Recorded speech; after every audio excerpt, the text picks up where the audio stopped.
9th class अपनी क्षितिज book निकालिए, उसमें आज हम पढ़ेंगे राहुल सांकृत्यायन।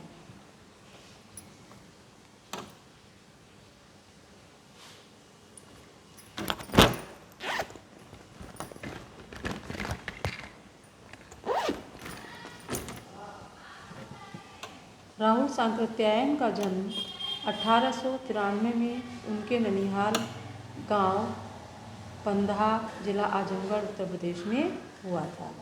उनका पैतृक गांव कनेला था, यानी उनका जो जन्म हुआ था उनके ननिहाल में हुआ था, वो उनका पैतृक गांव नहीं था, पैतृक गांव था उनका कनेला। उनका मूल नाम केदार पांडे था। इनकी शिक्षा काशी, आगरा और लाहौर में हुई। सन 1930 में उन्होंने श्रीलंका जाकर बौद्ध धर्म ग्रहण कर लिया। तब से उनका नाम राहुल सांकृत्यायन हो गया। राहुल जी पाली, प्राकृत, अपभ्रंश, तिब्बती, चीनी, जापानी, रूसी सहित अनेक भाषाओं के जानकार थे, यानी इतनी सारी भाषाओं का उनको ज्ञान था। उन्हें महापंडित कहा जाता था। सन 1963 में उनका देहांत हो गया।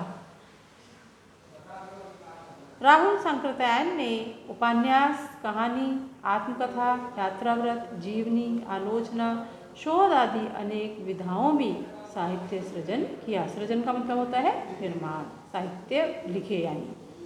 इतना ही नहीं, उन्होंने अनेक ग्रंथों का हिंदी में भी अनुवाद किया। मेरी जीवन यात्रा, इसके 6 भाग हैं जो उन्होंने लिखा है। मेरी जीवन यात्रा पुस्तक, उसके 6 भाग हैं। एक है दर्शन दिग्दर्शन, 22वीं सदी, वोल्गा से गंगा, भागो नहीं दुनिया को बदलो, दिमागी गुलामी, घुमक्कड़ शास्त्र उनकी प्रमुख कृतियाँ हैं। साहित्य के अलावा दर्शन, राजनीति, धर्म, इतिहास, विज्ञान आदि विभिन्न विषयों पर राहुल जी द्वारा रचित पुस्तकों की संख्या लगभग 150 है। राहुल जी ने बहुत सी लुप्त प्राय सामग्री का उद्धार कर अत्यंत महत्वपूर्ण कार्य किया है। यात्राव्रत लेखन में राहुल जी का स्थान अन्यतम है। उन्होंने घुमक्कड़ी का शास्त्र रचा और उससे होने वाले लाभों का विस्तार से वर्णन करते हुए मंजिल के स्थान पर यात्रा को ही घुमक्कड़ का उद्देश्य बताया। घुमक्कड़ी का मतलब होता है घूमने वाले, है ना। घुमक्कड़ी से मनोरंजन, ज्ञानवर्धन एवं अज्ञात स्थलों की जानकारी के साथ साथ भाषा एवं संस्कृति का भी आदान प्रदान होता है। राहुल जी ने विभिन्न स्थानों के भौगोलिक वर्णन के अतिरिक्त वहाँ के जनजीवन की सुंदर झांकी प्रस्तुत की है। तो जो अभी ये पाठ आप पढ़ेंगे ल्हासा की ओर, इसमें राहुल जी ने क्या लिखा है, तिब्बत यात्रा का वर्णन किया है। तिब्बत यात्रा से लिया है, ये तिब्बत यात्रा का इसमें वर्णन किया है जो उन्होंने सन 1929 और 30 में नेपाल के रास्ते की थी। उस समय भारतीयों को तिब्बत यात्रा की अनुमति नहीं थी। भारतीय लोग उस समय तिब्बत की यात्रा पर नहीं जाते थे, इसलिए उन्होंने इस यात्रा में जो भी इस यात्रा पर गए तो भिखमंगेका के रूप में गए थे। भिखमंगेका छद्म वेश में की थी इन्होंने ये यात्रा। इसमें तिब्बत की राजधानी ल्हासा की ओर जाने वाले दुर्गम स्थानों का वर्णन उन्होंने ही बहुत रोचक शैली में किया है। इस यात्रा वृत्तांत से हमें उस समय के तिब्बती समाज के बारे में भी जानकारी मिलती है कि कैसा उस समय तिब्बती समाज था, कैसा यात्रा था, कैसे दुर्गम रास्ते थे। इस सब का उन्होंने इस यात्रा में वर्णन किया है। आगे पाठ देखेंगे। देखिए बच्चों, ल्हासा की ओर, वह नेपाल से तिब्बत जाने का मुख्य रास्ता है, यानी नेपाल से तिब्बत जाने का जिस रास्ते से जा रहे थे यही एक मुख्य रास्ता है।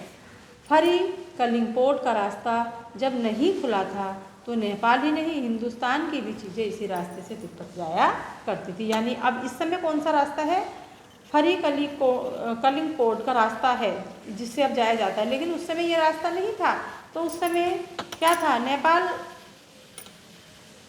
हिंदुस्तान की सारी चीज़ें जो है इसी रास्ते से जाया करती थी। यह व्यापारिक ही नहीं सैनिक रास्ता भी था। केवल व्यापार ही नहीं होता था इससे, जो सैनिक लोग थे वो भी इसी रास्ते से जाते थे। इसलिए जगह जगह फौजी चौकियाँ और किले बने हुए हैं, जिनमें कभी चीनी पलटन रहा करती थी। पलटन मतलब उनकी जो सेना होती थी, चीनी पलटन यानी सेना रहा करती थी। आजकल बहुत से फौजी मकान जो है गिर चुके हैं। अब यही एक रास्ता था नेपाल से तिब्बत जाने का, सैनिक रास्ता भी यही था। तो बीच बीच में सैनिकों के लिए व्यवस्था थी, वहाँ जो है किले बने हुए थे, चौकियाँ बनी हुई थी फौजी। तो अब ये रास्ता जो है वहाँ नहीं रहा है कि चीनी पलटन अब वहाँ से नहीं जाती। फौजी मकान जो है वो अब गिर चुके हैं। दुर्ग के किसी भी भाग में यहाँ किसानों ने अपना बसेरा बना लिया है। और जो ये दुर्ग बना हुआ था तो वहाँ पर किसानों ने अपना बसेरा मतलब रहने का स्थान बना लिया है। वहाँ घर कुछ आबाद दिखाई पड़ते हैं। जहाँ किसानों ने वहाँ अपना बसेरा बना लिया, वो रहने लगे हैं, तो वहाँ पर कुछ आबादी लगती है, आबाद दिखाई देते हैं। ऐसा ही परित्यक्त एक चीनी किला था। परित्यक्त का मतलब होता है त्यागा हुआ, जो छोड़ दिया गया। तो ऐसा ही वहाँ एक चीनी किला था। हम वहाँ चाय पीने के लिए ठहर गए। तिब्बत में यात्रियों के लिए बहुत सी तकलीफ़ें भी हैं और कुछ आराम की बातें भी। यानी तिब्बत में जो यात्री जाते हैं, यात्रियों के लिए कुछ तकलीफ़ें मतलब जो दिक्कतें आती हैं, परेशानियाँ आती हैं, परेशानियाँ भी आती हैं और कुछ आराम की बातें भी हैं। वहाँ जाति पाति छुआछूत का कोई भी भेदभाव नहीं था। कोई नहीं पूछता था किस जाति के हो, किस क्या भेद है, क्या धर्म है, ऐसा कुछ नहीं पूछता था। और न ही वहाँ औरतें पर्दा करती थी। बहुत निम्न श्रेणी के भिखमंगों को लोग चोरी के डर से घर के भीतर नहीं जाने देते थे। नहीं तो आप बिल्कुल घर के भीतर चले जा सकते हैं। यानी सब उनके एक दूसरे के घर मतलब कोई भी किसी के घर आ जा सकता था, लेकिन जो बहुत अधिक भिखमंगे होते थे उनको अंदर नहीं जाने देता था कि कहीं ये कोई चोरी ना करके ले जाए, है ना। नहीं तो हाँ, चाहे आप बिल्कुल अपरिचित हों तब भी घर में या घर की बहू या सासू को अपनी झोली में से चाय दे सकते थे। यानी चाहे आप कोई भी हो, चाहे बहू हो, सास हो, ऐसा कुछ भी नहीं है। वहाँ पर्दा प्रथा नहीं थी कि भाई बहू अपने यहाँ क्या है, सास है तो बहू बाहर नहीं जाएगी, ऐसा वहाँ कुछ भी नहीं था। वो सब पर्दा प्रथा यानी नहीं थी। वह आपके लिए उसे पका देगी, यानी अपनी झोली में से उनको क्या दे देंगे, चाय दे देंगे और वो आपको पका करके दे देगी। मक्खन और सोडा नमक दे दीजिए, जो सामान है उसका कच्चा सामान वो दे दीजिए, और चाय चौड़ी में कूट कर उसे दूध वाली चाय के रंग में बना के मिट्टी के टोटीदार बर्तन में रख के आपको दे देगी। इतनी वहाँ सुविधा थी। वहाँ कोई भेदभाव नहीं था कि राहगीर के लिए भी ये सुविधा उसमें थी। यदि बैठक की जगह चूल्हे से दूर है, यानी बैठने का स्थान है वो आपकी रसोई से चूल्हे से दूर है, और आपको डर है कि सारा मक्खन आपकी चाय में नहीं पड़ेगा, तो आप खुद जाकर चौड़ी में चाय मत कर ला सकते हैं। खुद चले जा सकते थे और अपनी चाय स्वयं बना करके ला सकते थे। चाय का रंग तैयार हो जाने पर फिर नमक मक्खन डालने की ज़रूरत होती है। इस तरह की वहाँ चाय बनती है। परित्यक्त चीनी किले से जब हम चलने लगे तो एक आदमी राहदारी मांगने आया। राहदारी यानी जो राह में चलने का जो टैक्स होता है वो मांगने आया। हमने वह दोनों चिट्ठे उसे दे दी। शायद उसी दिन हम थोड़ला के पहले ही आखिरी गांव में पहुंच गए। यहाँ भी सुमति की जान पहचान के आदमी थे।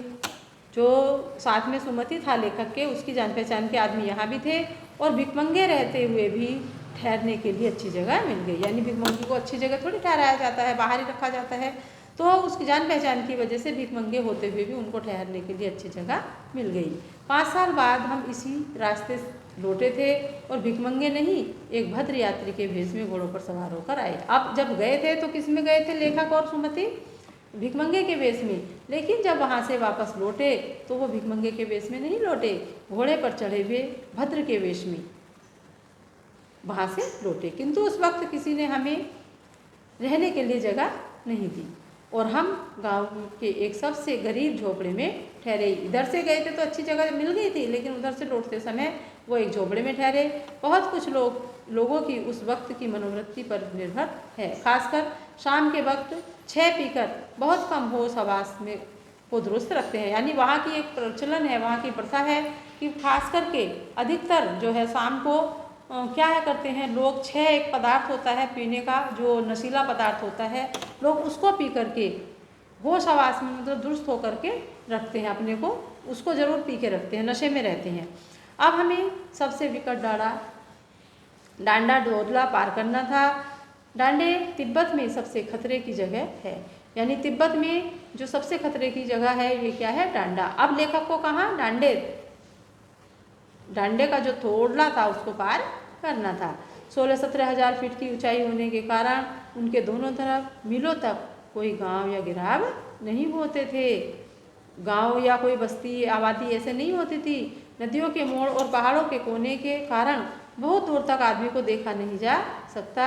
डाकुओं के लिए यही सबसे अच्छी जगह है।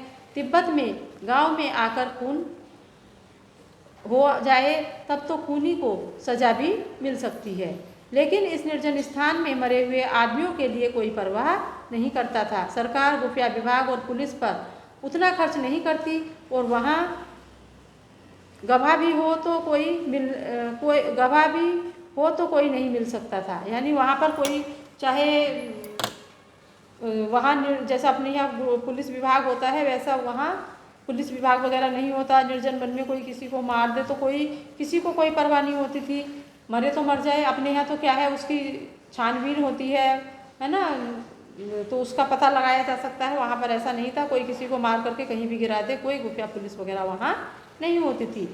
डकैत पहले आदमी को मार डालते हैं, उसके बाद देखते हैं कि इसके पास कुछ पैसा है कि नहीं, ऐसा वहाँ था। पहले मार ही देते थे सीधा। हथियार या कानून के रहने के कारण यहाँ लाठी की तरह लोग पिस्तौल बंदूक लिए घूमते थे। यानी कि यहाँ पर कोई पुलिस का या इस तरह का कोई भी विभाग नहीं था, तो अपनी आत्मरक्षा के लिए लोग वहाँ पर क्या है अपनी रक्षा के लिए स्वयं ही किसी के हाथ में लाठी, किसी के पिस्तौल, किसी की बंदूक ऐसे लेकर के घूमते थे। डाकू यदि जान से ना मारे तो खुद उसे प्राणों का खतरा है, यदि डाकू ना भी मारे तो उसे खुद अपने प्राणों का खतरा है। गांव में हमें मालूम हुआ कि पिछले ही साल थोड़ला के पास खून हो गया। शायद खून की हम उतनी परवाह नहीं करते क्योंकि हम भिखमंगे थे कि हमारा तो कौन खून करेगा, ये सोचेगा इनके पास तो पैसा ही नहीं है। भाई डाकू किसको मारते हैं, जिसके पास पैसा होता है। तो भिखमंगों के पास थोड़ी पैसा वैसा रखा, इसलिए उनको खून की परवाह नहीं थी। और जहाँ कहीं वैसी सूरत देखते टोपी उतार जीभ निकाल कुची कुची यानी दया करो इस तरह से पैसा मांगने लगते, भीख मांगने लगते थे। जहाँ कहीं उनको ऐसा खतरा लगता था कि ये डाकू है क्या है, तो वो भीख मांगने लगते थे। लेकिन पहाड़ की ऊंची चढ़ाई थी, पीठ पर सामान लाद कर कैसे चलते, और अगला पड़ाव 16-17 मील से कम नहीं था। मैंने सुमति से कहा कि यहाँ से लैंडपोर्ट तक के लिए 2 घोड़े कर लो, सामान भी रख लेंगे और चलेंगे। दूसरे दिन हम घोड़ों पर सवार होकर ऊपर की ओर चले। वहाँ पर क्या है पहाड़ी क्षेत्र है, तो पहाड़ी क्षेत्र में वहाँ चढ़ने के लिए घोड़े यानी खच्चर टाइप के इस तरह के वहाँ ये मिल जाते हैं, जो उनको प्रैक्टिस होती है और वो सामान लेकर के बहुत शीघ्रता से ऊपर चढ़ जाते हैं और उनको अच्छी आदत होती है इसकी। तो दूसरे दिन उन्होंने क्या किया, घोड़े पर सवार होकर ही ऊपर की ओर चले। डाड़े से पहले एक जगह चाय पी और दोपहर के वक्त डाड़े के ऊपर जा पहुँचे। यानी उस दोपहर के समय डाड़े पर पहुँच गए और सुबह जो है उन्होंने यानी बीच में एक बार जो है चाय पी।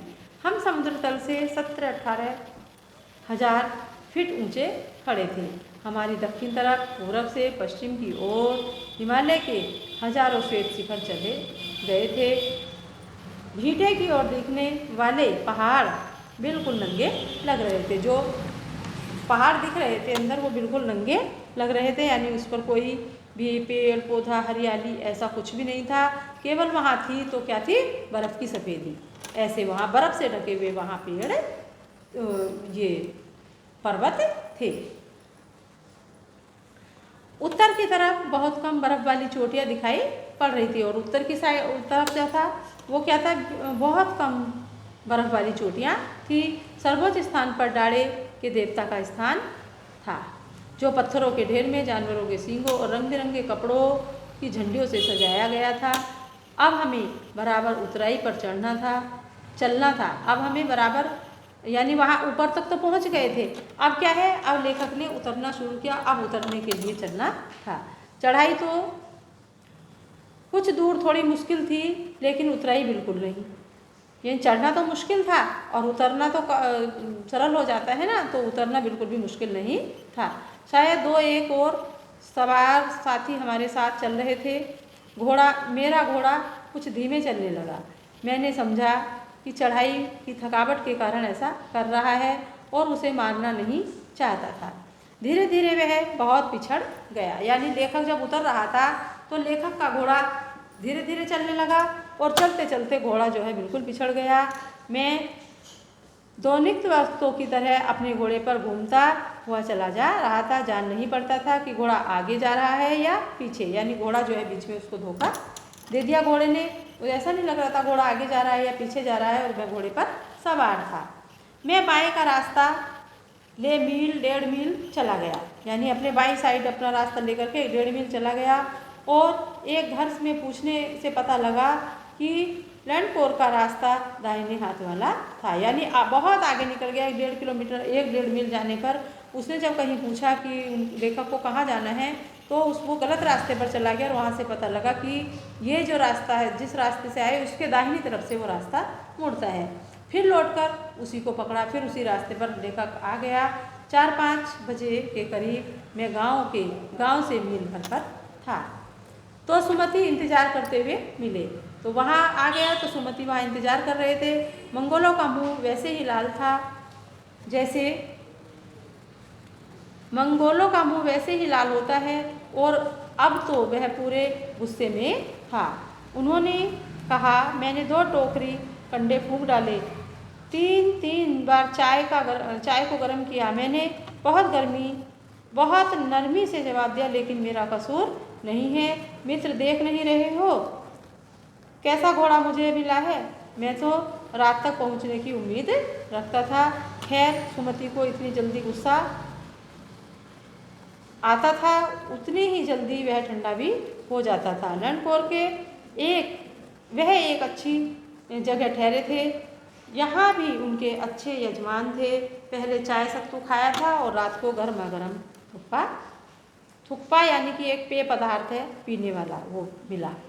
यानी रास्ता भटक गया था लेखक। 1-1.5 किलोमीटर बजाय दाहिने आने के वो बाएं चले गए थे। तो इस कारण से लेखक अपने मित्र सुमति से बिछुड़ गए थे। फिर घूम करके उसी स्थान पर आए जहाँ उनको आना था, तो वहाँ सुमति इंतजार कर रहा था। सुमति बहुत गुस्से में था कि तो प्रतीक्षा का समय तो बच्चों लंबा लगता है ना, बहुत अधिक लगता है। तो लेखक ने समझाया कि मेरा इसमें कसूर नहीं है, देखो मैं रास्ता भटक गया था जिस कारण से मैं लेट हो गया। तो इस प्रकार से उसका गुस्सा जो है तुरंत ही ठंडा हो गया सुमति का, लेखक के मित्र का।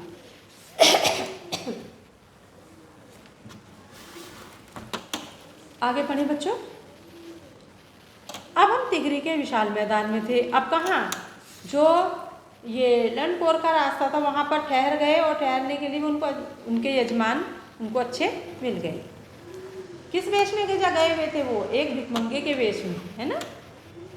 तो अब हम तिगरी के विशाल मैदान में थे, वहाँ पर आ गए लेखक, जो पहाड़ों से घिरा हुआ था। तो कैसा था तिगरी का विशाल मैदान? पहाड़ों से घिरा टापू सा मालूम होता था। कैसा लग रहा था? पहाड़ों से घिरा हुआ जैसे कोई टापू हो, जिसमें दूर तक छोटी सी पहाड़ी मैदान के भीतर दिखाई पड़ती थी। वहाँ एक छोटी सी पहाड़ी थी जो मैदान के भीतर दिखाई पड़ती थी। उसी पहाड़ी का नाम है तिगरी समाधि गिरी। कौन सी पहाड़ी का नाम है? तिगरी समाधि गिरी, जो लेखक को दूर से दिखाई पड़ रही थी। कैसी थी वो? टापू से घिरी हुई। तो क्या हुआ, आसपास के गांव में भी सुमति के कितने ही यजमान थे। कपड़े की पतली पतली चिरी बत्तियों के गंडे खत्म नहीं हो सकते थे, क्योंकि बोधगया से लाए कपड़े के खत्म हो जाने पर किसी कपड़े से बोध गया का गंडा बना लेते थे। यानी लेखक क्या कर रहे थे वहाँ, एक कपड़ों से चीर चीर करके, और जो गंडे जो होता है हाथ में बांधने का, इस तरह से उनको दे रहे थे कि, तो फिर भी सबको बांट रहे थे, दे रहे थे। तो उनके जो बोध गया से लाए कपड़े थे वो खत्म हो गए थे। तो फिर किसी कपड़े से बोध गया का गंडा बना देते थे, और जब वो ख़त्म हो गए तो और दूसरे कपड़े से उसको चीर करके उसका गंडा बना देते थे। वह अपने यजमानों के पास जाना चाहते थे, दे करके उन अपने यजमानों के पास घूम रहे थे। मैंने सोचा यह तो हफ्ता भर उधर ही लगा देंगे। मैंने उनसे कहा कि जिस गांव में ठहरना हो उसमें भले ही गंडे बांट दो, मगर आसपास के गांव में मत जाओ, कि जहां ठहरना हो वहीं एक ही गांव में चले जाओ और पूरे गांव में गंडे बांट दो, लेकिन आसपास के गांव में मत जाओ, क्योंकि ऐसा करेंगे तो उनको बहुत समय लग जाएगा। तो इसलिए एक ही गाँव में रुकने का उन्होंने विचार किया। इसके लिए मैं तुम्हें ल्यासा पहुँच रुपये दे दूँगा। सुमति ने स्वीकार कर लिया। दूसरे दिन हमने भरिया ढूंढने की कोशिश की, लेकिन कोई भी नहीं मिला। कहाँ भरिया में? सवेरे ही चल दिए होते तो अच्छा था, लेकिन अब 10-11 बजे ही तेज़ धूप में चलना पड़ रहा था। तिब्बत की धूप। अब वापस लौट रहे हैं, तो अब कहाँ जा रहे हैं ये? भरिया। तो अब भरिया ढूंढने की कोशिश कर रहे हैं। भरिया में कोई नहीं मिला तो वहाँ से भी सवेरे ही चल दिए, लेकिन 10-11 बजे की धूप में चलना पड़ रहा था। अब देखिए वहाँ की धूप का वर्णन है। धूप कैसी है वहाँ, कैसी लग रही है वहाँ की धूप? तो तिब्बत की धूप भी बहुत कड़ी मालूम होती थी। यद्यपि थोड़े से भी मोटे कपड़े से सिर को ढक लें तो गर्मी खत्म हो जाती है, यानी उस पर थोड़ा सा मोटा कपड़ा ढक लें तो गर्मी खत्म हो जाती है। आप 2 बजे सूरज की ओर मुँह करके चल रहे हैं। ललाट धूप से जल रहा है और पीछे कंधा बर्फ से। यानी कैसा होता था, आप सूरज की तरफ मुँह करके चल रहे हैं तो तेज़ धूप सूरज की लगेगी, एकदम माथा जो है सूरज की तेज़ धूप से जल रहा है, और पीछे कमर के पीछे क्या है, बर्फ़ है, तो वहाँ ठंडा लग रहा है। फिर हमने पीठ पर अपनी अपनी चीज़ें लादी, डंडा हाथ में लिया और चल पड़े। यद्यपि सुमति के परिचित तिगरी में ही थे, लेकिन वह एक और यजमान से मिलना चाहते थे। इसलिए आदमी मिलने का बहाना कर शेखर विहार की ओर चलने के लिए कहा। तिब्बत की ज़मीन बहुत अधिक छोटे छोटे जागीरदारों में बटी हुई थी। इन जागीरों का बहुत ज़्यादा हिस्सा मठों यानी बिहारों के हाथ में है। अपनी अपनी जागीर में हर एक जागीरदार कुछ खेती खुद भी करता है, जिसके लिए मजदूर बेकार में मिल जाते हैं। खेती का इंतजाम देखने के लिए वहाँ कोई भिक्षु भेजा जाता है, जो जागीर के आदमियों के लिए राजा से कम नहीं होता। शेखर की खेती के मुखिया भिक्षु बड़े भद्र पुरुष थे। वह बहुत प्रेम से मिले। हालांकि उस वक्त मेरा वेश ऐसा नहीं था, फिर भी उन्हें कुछ ख्याल करना चाहिए था। यहाँ एक अच्छा मंदिर था जिसमें कंजूर की हस्तलिखित 103 पोथियाँ रखी हुई थी। उस मंदिर में मेरा आसन भी वहीं लगा। आसन लगना यानी लेखक भी वहीं ठहर गया, वहीं बैठ गया। वह बड़े मोटे कागज़ पर अच्छे अक्षरों में लिखी हुई थी। एक एक पोथी 15-15 शेर से कम नहीं रही होगी।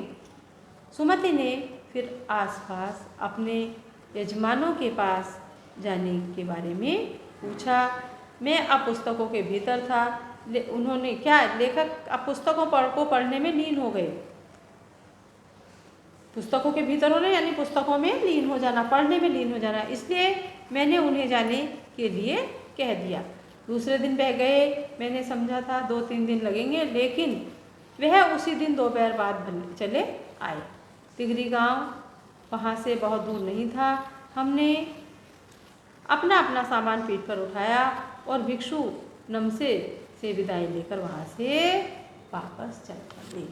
तो ये आपने बच्चों पढ़ा राहुल सांकृति आयन द्वारा लिखित ल्यासा की ओर, यानी लेखक की जो ये तिब्बत यात्रा थी उसका वर्णन इसमें लेखक ने इस पुस्तक में इस ल्यासा की ओर पाठ के माध्यम से किया है, इसको बच्चों पढ़िएगा, समझिए, कठिन शब्दों के अर्थ को समझना है और इसके प्रश्नोत्तर हैं उनको आप कर लीजिए अपनी कॉपी में। तो ये पाठ आपका पूरा हो गया है, कर लीजिए, इसको करो।